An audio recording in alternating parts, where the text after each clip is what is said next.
Hey, what's going on, guys? In this video, I am going to show you how do you cut, trim, and split video on TikTok. So let's start. Now, first here, let's go ahead and open up TikTok. Now, you can take a video by tapping and holding on the record button. Now, tap on the check sign.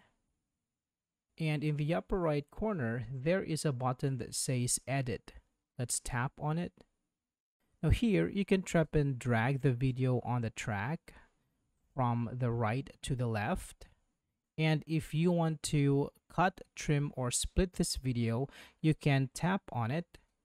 And you notice there is a handle. Actually, there are two handles from the left and there's one from the right. Now, you can drag these handles to trim your video, like so.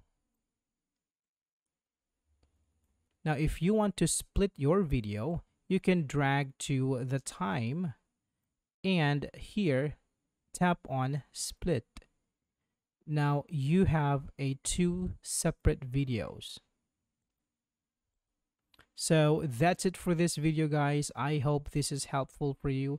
Thank you for watching and see you next time.